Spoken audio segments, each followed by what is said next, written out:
Oh, Mike D checking in here. Look, I'm here to do the review for Raekwon's The Emperor's New Clothes. Now, this is an album that I was anticipating, and when I saw it on the roster for Mass Appeal, I just knew it was going to be really good.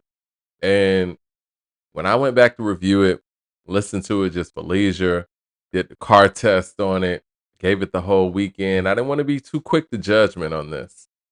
I'm like, yo, this album is really good. And I even went back on my scores a couple of times, like, yo, am I really scoring this album this way? Not to ruin any momentum or, give any Easter eggs beforehand. But yeah, I'm gonna get into it. And for the people who, it's your first time listening to a review, what I'm gonna do here, I'm gonna go through each song and I'm gonna rate it on a scale from 1 to 10.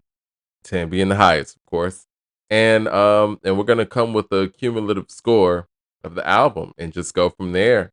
You saw me do it with Clip's album, Let God Sort 'Em Out. That was the first album I jumped this off with.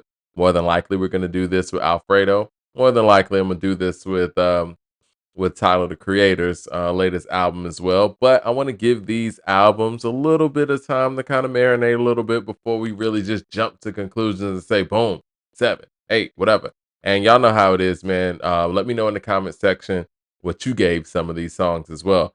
But there's a few skits on this album. So for the time being, I'm not going to rate skits, right? We're just going to go for the individual songs. And let me know what you guys think about that too. Because again, this is still a new model.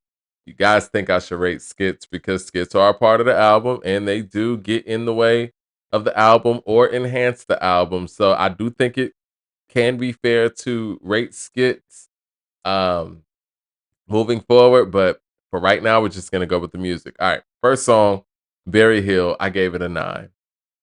Berry Hill is a dope record to jump the album off with. The production, I mean, he did a video for it, did some visuals for it. And again, it kind of lets you know what you're going to be expecting on this album. Ray is a very underrated beat picker, if you will. He has a very good ear when it comes to production. And as you're going to see on this album, he's always been the glue guy, in my opinion, of Wu Tang. He's the guy that when he does a project, everybody's all hands on deck and they step all the way up because they know how consistent the Ray's going to be.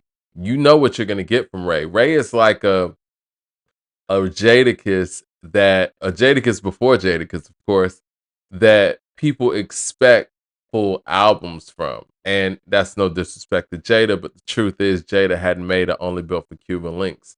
But we know Jada has the talent to make an album of that caliber. But again, Ray did that. You know what I mean? And Ray is the guy that is going to put together the blueprint and the foundation of a project, and everyone else can kind of roll in and do their thing and be the best them possible. That rolls me into the next song, Pomegranate. Um, Pomegranate's dope. Pomegranate, once again, it carries over that production. It carries over what we heard from Barry Hill. It keeps that theme going. Again, the production here, to me, the production on this album, it really, I don't want to say stellar. I think it is. It's very top shelf, if you will. And for what Ray's going for on this album, there are very few mistakes there. And I think that's why a lot of these ratings came across so high because the production and Ray's consistency, it's hard to, you know what I'm saying? It's hard to rate it any other way. And you got Carlton Fisk and you got Inspector Deck who lead their vocals on here too. Inspector closes it out. Carlton kills it when he jumps off the song. Ray's always balanced in that second slot. Ray has shown us over time that Ray is comfortable in that first slot, second slot, and the closing slot. Closes this album off with, I think, his best verse on the album. So he proved every level here. But I gave Pomegranate an 8. Pomegranate's an 8 because I don't think it's as good as Berry Hill. I'm sorry, not Berry Hill. Did I say Berry Hill at the beginning? Bear Hill.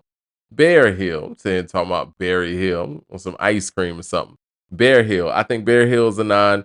Pomegranate is an 8. And I think that Pomegranate is just not I wouldn't put it on the same frame as Bear Hill.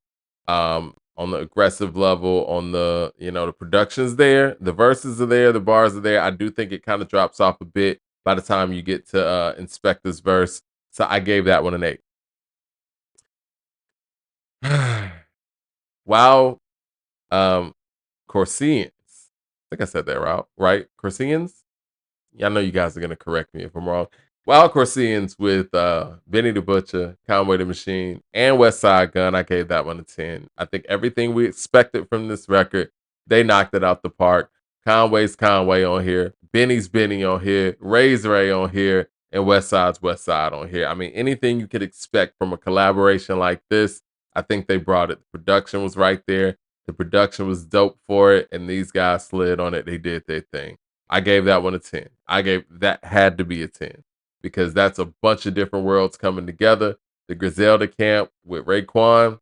I mean, come on. One Life. I gave One Life a 9. Mm. I went back and listened to this again. Like, yo, did I rate this too high? When I listened to One Life, produced by the Justice League, by the way. Justice League did their thing. I can't remember them working with Ray before, but I love how Ray and Justice League sounds. This sounds like a record that you would hear on a television series like a Power or something like that.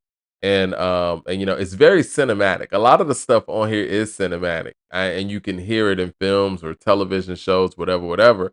I gave One Life a 9. I thought that One Life is it's a dope record, and I think it should be, in my personal opinion, one of the singles off the album, if not the next single. Ray really shined on his own on here. We know Ray for being a great collaborator, and we got some great collaborations here on this album. But to me, the biggest highlights of this album, biggest moments, are when Ray's by himself, as you'll see with some of these scores. Now, some of the collaborations on here are great too. We're gonna get to that too, but he has some great moments where it's just him, and I think One Life is one of those. I gave One Life a 9. Open Doors. Open Doors, I gave a 7. Dope record, you know, not again. Production on here super consistent, Ray's consistent on here, but it's nothing really blaring about the record, especially if we're talking about all the records that lead up to it. It's it's a considerable drop from the records that are around it. So I gave Open Doors a 7. 600 School featuring Ghostface and Method Man. Well, listen, man.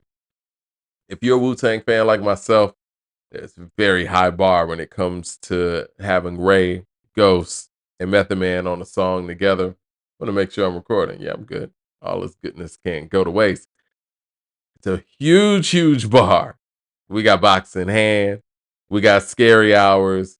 I mean, I could go down the line, right? Of what Method Man, Ghostface, and Ray have done together.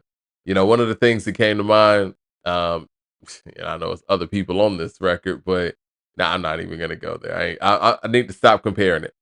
But I gave 600 School an 8. Not because of what Ray, Ghost, and Meth did, because I think they did their things respectfully. But I mean, just from what I wanted another beat. And this beat's not bad, but I think when we get Ray, Ghost, and Meth once again on a record, I would like one of the best beats on the album. And to me, I think this is probably one of the weaker beats on the album. So I gave this one an 8, and the bars really kept this 8 where it is. You know what I'm saying? The performances from Ray, Ghost, and Method Man. I think that just overall, I don't want to say let down, that's a big word. They did their thing, but I think that this would have been the moment where we would have liked to have heard something in the chamber of what we know these three individuals can do as a collective. So I gave 600 School an 8. The guy that plans it is Ray in storytelling mode. One verse, dope record, incredible beat, I thought. I gave that one a 9. I was very close to giving that one a 10. I think if it was a full song with a full on story, beginning, middle, end, plot twist and all those things like we know that Ray can do, I probably would have given it a 10. But You know, I don't want to be nitpicky here, but I gave this one a 9. I thought this was really, really dope. I just hate that it was so short. Um, so the guy that plans it, excuse me, 9. The Heavies, I gave this one a 10. One of the better beats, if not the best beat on the album, in my opinion. Um, it was Ray and Ray Mode. This is top shelf, top level, and I had to give this one a 10 because it represents, you know, I don't want to say the ceiling of this album, but we know how good or how great an album like this can get. The Heavies, that was a 10 for me. Huh, the Omerta. I got killed online when I did the Lil Nas video or whatever, and I said Omerta. I was too excited, but the Omerta. Nas killed this. This is a possible feature of the year. The beat's there. The beat's dope. Ray did his thing. This is a very memorable song. This is something that we're going to continuously go back to. We always love Ray and Nas together. I think they're a duo, an unofficial duo, if you will, collaborators that a lot of people don't talk about that you would want to hear an album from, but trust me, you would want to hear an album from Ray and Nas. Nas and Ray, they come together and they have this chemistry that people don't think about, but they have it and it's there and it's always been there. And I've said this on this platform before. When I listen to Nas on It Was Written, Nas on It Was Written is probably just, if I'm being honest, the greatest MC to ever grace the planet. Nas in 96. The way he was rapping at that stage, his elevation at that stage, it's otherworldly. You could hear the Raekwon influence on Nas's flow, and It Was Written. The Ray and Ghost, only built for Cuban Links influence. You can hear it. You know what I mean? And that's not to say anybody's biting anybody, but I think that we all get inspired by others and our peers. And I think that when those two come together, the mutual respect that they have for one another elevates that collaboration to heavenly levels. And we heard that on the Omerta. Oh, Omerta. And Omerta means no snitching. It's an Italian term for keeping silent. Um, Next song, Get Out of Here, featuring my man Ghost. I listened to this one a couple of times too, man. Ghost went in.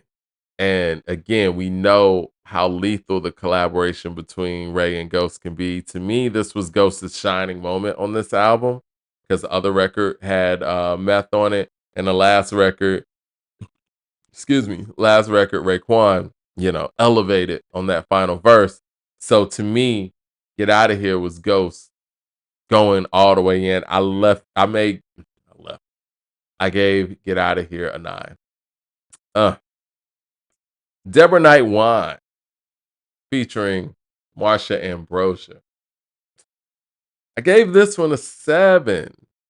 I was expecting a lot from this record, and to me, it kind of sticks out like a sore thumb. I understand what Ray was trying to do on the record.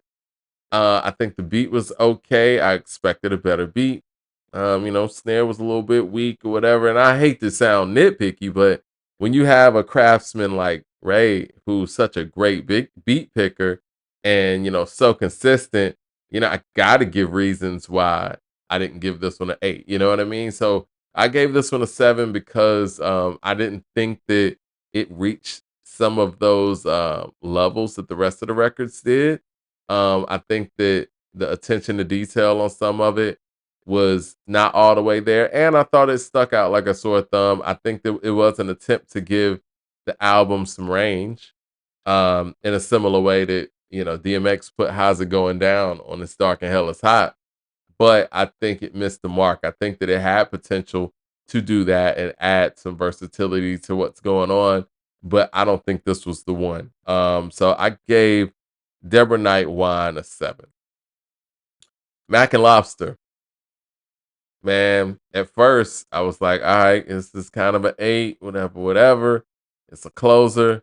And then I heard Ray's last verse, and I'm like, oh yeah, I gotta give this one a 9. I gave Mac and Lobster a 9. I think that Mac and Lobster was a dope finish to an album like this. I know we had skits in there, but it's 12 tracks. If I were to cut any records on this album, I would have cut Deborah Nightwine and I would have cut Open Doors.